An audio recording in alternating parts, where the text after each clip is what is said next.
Hello everyone, আসসালামু আলাইকুম। Welcome back to my channel. সবাইকে ওয়েলকাম করছি নতুন আরও দুটো রেসিপি দেখার জন্য। আজ আমি একসাথে দুটো ভর্তা রেসিপি শেয়ার করব। শুরুতে এইখানে ভর্তাটা তৈরি করার জন্য আমি বেশ কিছু বটবটি বড় সাইজ করে কেটে নিয়েছি। আপনারা যদি এই ভর্তাটা একেবারে ফিনিশ করে তৈরি করতে চান, সেক্ষেত্রে বটবটির টুকরোগুলো একেবারে ছোট ছোট করে কেটে নেবেন। এবার এই বটবটিগুলোর মধ্যে দিয়ে দিচ্ছি 1/4 চা চামচ হলুদ গুঁড়া, আর সেই সাথে দিয়ে দিচ্ছি 1/4 চা চামচ লবণ। এবার এই লবণ ও হলুদটা আমি খুব ভালো করে বটবটির গায়ে মেখে নিব। আলতো হাতে মেখে নিচ্ছি, দেখেই বুঝতে পারছেন। হলুদ লবণ কিন্তু মাখানো হয়ে গেছে। এবার আমি চলে যাচ্ছি পরবর্তী স্টেপে। চুলায় একটা প্যান বসিয়ে দিয়ে দিয়েছি আমি 1/2 কাপ সরিষা তেল। এবার এই তেলের মধ্যে আমি 4টা শুকনো লঙ্কা খুব ভালো করে কড়া করে ভেজে নেব। অবশ্যই লঙ্কাটা একটু কড়া করে ভেজে নিতে হবে, এতে করে ভর্তার মধ্যে থেকে খুব সুন্দর একটা সুগন্ধ বের হবে, আর খেতেও কিন্তু দুর্দান্ত লাগবে। তো লঙ্কাটা কিন্তু আমার ভাজা হয়ে গেছে কড়া করে। এবার আমি লঙ্কাগুলো তুলে নিচ্ছি। এবার একই তেলের মধ্যে আমি বটবটিগুলো দিয়ে দিচ্ছি। সম্পূর্ণ বটবটি আমি তেলের মধ্যে দিয়ে তারপর ফিরে আসলাম। এবার আমি একটা খুন্তির সাহায্যে বটবটিগুলো খুব ভালো করে ছড়িয়ে দিচ্ছি সমস্ত তেলের মধ্যে। এবার আমি একটা ঢাকনা দিয়ে ঢেকে দেব, কারণ এই সময় কিন্তু তেল প্রচুর পরিমাণে ছিটতে থাকে, যাতে করে তেলটা বাইরে না যায়। তো ফিরে আসলাম প্রায় 1 মিনিট পর। 1 মিনিট পর এবার আমি বটবটিগুলো একটু নেড়ে দিচ্ছি। সমস্ত বটবটিগুলো আমি উলটপালট করে নিলাম। এবার আমি দিয়ে দিচ্ছি বাদবাকি উপকরণগুলো। প্রথমে আমি দিয়ে দিচ্ছি মাঝারি সাইজের 4টে পেঁয়াজ কুচি। পেঁয়াজগুলো আমি একটু দানা দানা করে কেটেছি, বড় বড় সাইজ, দেখেই বুঝতে পারছেন। এবার আমি পেঁয়াজগুলো খুব ভালো করে নেড়েচেড়ে মিলিয়ে দিলাম। এবার আমি দিয়ে দিচ্ছি একটা বড় সাইজের রসুনের কোয়া। সবগুলো রসুনের কোয়া আমি মাঝখান থেকে কেটে তারপর দিয়েছি। রসুনটা দিয়ে আমি খুব ভালো করে নেড়েচেড়ে এবার আমি দিয়ে দিচ্ছি 5টা কাঁচা লঙ্কা। ঝালের পরিমাণ আপনারা বাড়িয়ে কমে নিতে পারেন যার যার স্বাদ মতো। এবারে এই উপকরণগুলো আমি 2 মিনিটের মতো ভেজে নেব নেড়েচেড়ে। এভাবে তেলে ভেজে যে কোনো ভর্তা তৈরি করলে সেই ভর্তাগুলো কিন্তু পুরো 7 দিনেও নষ্ট হয় না। শেষ পর্যায়ে এসে আমি এখানে দিয়ে দিচ্ছি 1 মুঠো ধনিয়া পাতা। ধনিয়া পাতাটা দিয়ে শুধুমাত্র 1 মিনিটের মতো নেড়েচেড়ে আঙলে নিতে হবে। দেখেই বুঝতে পারছেন ধনিয়া পাতাটা কিন্তু আঙলে গেছে। এবার সমস্ত উপকরণ তেল ঝরিয়ে তুলে নিতে হবে। সমস্ত উপকরণ আমি এবার নিয়ে নিচ্ছি বাটনার মধ্যে। আমি এটা বাটনার মধ্যে বেটে নেব। আপনারা চাইলে মিক্সচারে দিয়েও তৈরি করতে পারেন, আবার চাইলে পাটার উপরে দিয়েও তৈরি করতে পারেন। তবে আমি এটা বাটনার উপরে তৈরি করছি। প্রায় 2 থেকে 3 মিনিট সময় নিয়ে সমস্ত উপকরণ খুব ভালো করে ম্যাশ করে নিতে হবে। তবে একেবারে ফিনিশ পেস্ট কিন্তু আমি করব না, হালকা একটু দানা দানা আমি রাখবো। তো দেখতে দেখতে কিন্তু আমার সমস্ত উপকরণ খুব ভালো করে ম্যাশ করা হয়ে গেছে। এবার আমি সমস্ত উপকরণ এক সাইডে সরিয়ে নিচ্ছি। এক সাইডে সমস্ত উপকরণ সরিয়ে নিয়ে দিয়ে দিচ্ছি আমি ভেজে রাখা লঙ্কাগুলো। এবার আমি দিয়ে দিচ্ছি আবারও 1/2 চা চামচ লবণ। লবণটা কিন্তু আমরা আগে দিয়েছি, অবশ্যই বুঝে শুনে দিতে হবে। এবার আমি মরিচটা খুব ভালো করে লবণের সাথে ম্যাশ করে নিলাম। মরিচটা কিন্তু ম্যাশ করা হয়ে গেছে। এবার আমি ভর্তার সাথে খুব ভালো করে মিশিয়ে দিচ্ছি। এই কাজটা আমি হাতে মেখে করছি। আপনারা চাইলে কিন্তু বাটনার সাহায্যেও করতে পারেন। তো বন্ধুরা, দুর্দান্ত একটা ভর্তা কিন্তু আমাদের তৈরি করা হয়ে গেছে না, তবুও কিন্তু সুপার টেস্টি হবে এই ভর্তাটা। আবারও বলছি, এই ভর্তাটা একবার তৈরি করলে আপনারা ফিরে এসে কমেন্ট করে ধন্যবাদ জানাতে বাধ্য হবেন। চলুন তাহলে আর কথা না বাড়িয়ে দ্বিতীয় রেসিপিতে চলে যাই। 5 থেকে 6টা পটল নিয়েছি, আর পটলগুলো আমি আগে থেকে পানি দিয়ে ধুয়ে পরিষ্কার করে রেখেছি। এবার আমি একটা ছুরি নিয়ে নিচ্ছি, আর ছুরির সাহায্যে পটলের গায়ে কালো চামড়াটা আমি তুলে নিচ্ছি। দেখেই বুঝতে পারছেন আমি কিভাবে কালো চামড়াটা তুলে নিচ্ছি।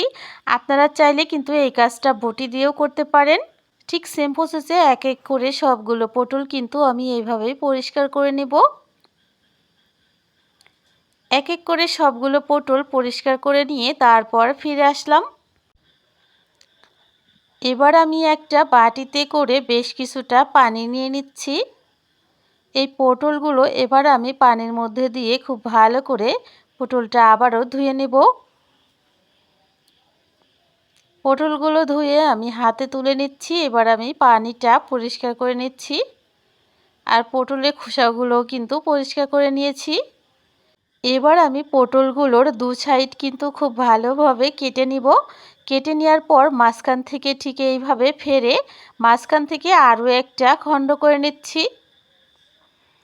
আপনারা চাইলে এই কাজটা বটি দিয়েও করতে পারেন, আবার চাইলে ছুরি দিয়েও করতে পারেন। তবে ছুরি দিয়ে করলে কিভাবে করতে হবে আমি কিন্তু সেটা দেখিয়ে দিচ্ছি। এক এক করে সেম প্রসেসে কিন্তু সবগুলো পটল এইভাবে কেটে নিয়ে তারপর ফিরে আসলাম। এবার এই পটলগুলোর মধ্যে আমি দিয়ে দিচ্ছি 1/4 চা চামচ হলুদ গুঁড়া আর সেই সাথে 1/2 চা চামচ লবণ। এবার আমি লবণ ও হলুদটা পটলের সাথে খুব ভালো করে মেখে নিচ্ছি। প্রায় 1 মিনিট সময় নিয়ে হাত দিয়ে ভালো করে পটলের সাথে হলুদ লবণ মেখে নিলাম। এবার আমি চলে যাচ্ছি পরবর্তী স্টেপে। চুলায় একটা কড়া বসিয়ে দিয়ে দিলাম 2 টেবিল চামচ সরিষা তেল। তেলের মধ্যে এবার আমি দিয়ে দিচ্ছি বেশ কিছু রসুন কুচি, সেই সাথে দিয়ে দিলাম 4 থেকে 5টা কাঁচা লঙ্কা কুচি, সাথে দিচ্ছি আমি 2টা মাঝারি সাইজের পেঁয়াজ কুচি। এবার একটা খুন্তির সাহায্যে নেড়েচেড়ে এই উপকরণগুলো ভেজে নিতে হবে। অল্প আছে 2 থেকে 3 মিনিট সময় নিয়ে কিন্তু সমস্ত উপকরণ হালকা ব্রাউন কালার করে ভেজে নিতে হবে। দেখতে দেখতে কিন্তু আমার উপকরণগুলো খুব ভালো করে ভাজা হয়ে গেছে। এবার আমি তুলে নিচ্ছি। এই একই তেলের মধ্যে দিয়ে দিচ্ছি আমি 5টা শুকনো লঙ্কা। লঙ্কাগুলো আমি কড়া করে ভেজে নিব। আমার লঙ্কাটা ভাজা হয়ে গেছে, এবার আমি তুলে নিচ্ছি। এবার আমি এই একই তেলের মধ্যে দিয়ে দিচ্ছি পটলগুলো। সম্পূর্ণ পটল আমি ঠিক এইভাবে দিয়ে দিলাম, এতে করে আমাদের ভাজতে কিন্তু অনেক বেশি সুবিধা হবে।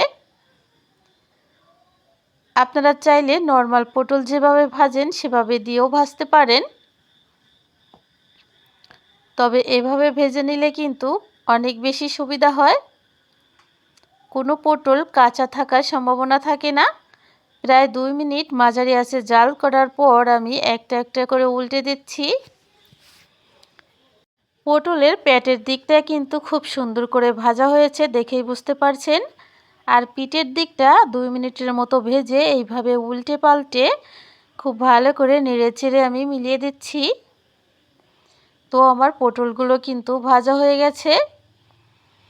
এবার এই পটলগুলো তেলের মধ্যে থেকে তুলে নিতে হবে। সম্পূর্ণ পটলটা আমি একটা বাটনার মধ্যে নিয়ে তারপর ফিরে আসলাম। এবার এই বাটনার মধ্যে আমি পটলটা খুব ভালো করে ম্যাশ করে নিব। তবে একেবারে ম্যাশ করব না, অল্প দানা দানা রেখে দেব। প্রায় 3 থেকে 4 মিনিট সময় নিয়ে এই পটলটা ম্যাশ করে নিতে হবে। আপনারা চাইলে এই কাজটা পাটার উপরেও করে নিতে পারেন। আর যদি এই ভর্তাটা আপনারা একেবারে ম্যাশ করে তৈরি করতে চান, সেক্ষেত্রে কিন্তু আপনারা ব্লেন্ডারেও তৈরি করতে পারেন। তবে হালকা দানা দানা থাকলে কিন্তু ভর্তাটা খেতে বেশি মজা লাগে। তো দেখতে দেখতে কিন্তু আমার ভর্তাটা প্রায় ম্যাশ করা হয়ে গেছে। আর দেখেই বুঝতে পারছেন কিছুটা দানা দানা কিন্তু রয়েছে, সম্পূর্ণ ম্যাশ কিন্তু হয়নি। এবার এই ভর্তাটা আমি এক সাইড করে সরিয়ে রাখছি। সম্পূর্ণ ভর্তাটা আমি এক সাইড করে নিয়ে এইদিকে আমি নিয়ে নিচ্ছি ভেজে রাখা লঙ্কা থেকে 3টে লঙ্কা। সেই সাথে আমি নিয়ে নিচ্ছি 1/2 চা চামচ লবণ। আমি কিন্তু আগে থাকতে এখানে পটলে লবণ ব্যবহার করেছি, অবশ্যই বুঝে শুনে লবণটা দিতে হবে। এবার আমি খুব ভালো করে মরিচটা লবণের সাথে মিলিয়ে দিলাম। সেই সাথে নিয়ে নিচ্ছি আমি আগে থেকে ভেজে রাখা মশলাগুলো। এবার এই মশলাগুলো আমি হাত দিয়ে কিছুটা ম্যাশ করে নিচ্ছি। কিছুক্ষণ ম্যাশ করে নেওয়ার পর এখানে আমি নিয়ে নিচ্ছি 1 মুঠো পেঁয়াজ কুচি। এই ভর্তার মধ্যে কিন্তু পেঁয়াজটা একটু বেশিই লাগে। আপনারা যদি একেবারে কাঁচা পেঁয়াজ না খেতে চান সেক্ষেত্রে কিন্তু হালকা করে তেলের মধ্যে পেঁয়াজটা হালকা ভেজে নিতে পারেন। আমি পেঁয়াজটা কিছুক্ষণ হাত দিয়ে ডলে নিলাম। এবার আমি বাটনার সাহায্যে কিছুটা পেঁয়াজটা একটু নরম ও সফট করে নিচ্ছি। আপনারা চাইলে কিন্তু এই কাজটা হাত দিয়েও করতে পারেন, তবে বাটনা দিয়ে করলে চটজলদি হয়ে যায়। তো 1 মিনিটের মতো এইভাবে পেঁয়াজটা ম্যাশ করে নিয়ে তারপর ফিরে আসলাম। দেখেই বুঝতে পারছেন পেঁয়াজটা কত পরিমাণ সফট হয়ে গেছে। এবার আমি সমস্ত উপকরণ খুব ভালো করে মিশিয়ে নিচ্ছি। দেখেই বুঝতে পারছেন ভর্তাটা কিন্তু ইতিমধ্যে আমাদের তৈরি হওয়ার পথে। এবার আমি দিয়ে দিচ্ছি ভেজে রাখা পটলের সেই তেলটা। আপনারা চাইলে কাঁচা তেলও ব্যবহার করতে পারেন, তবে আমি পটলের তেলটাই এখানে ব্যবহার করছি। এবার এই তেলটা মিশিয়ে দেওয়ার পর আমাদের ভর্তাটা কিন্তু একেবারে পারফেক্টভাবে রেডি হয়ে গেছে। দেখেই বুঝতে পারছেন ভর্তাটা দেখতে কতটা লোভনীয় হয়েছে। একবার হলেও কিন্তু এই রেসিপিটা তৈরি করে কমেন্ট করে জানাতে ভুলবেন না। দুর্দান্ত স্বাদের এই পটল ভর্তা রেসিপিটি আপনাদের কেমন লেগেছে? গরম ভাতের সাথে এরকম ভর্তা হলে কিন্তু অন্য তরকারি পাতে নিতে ইচ্ছাই করবে না, এতটা সুস্বাদু হয় এই ভর্তাটা।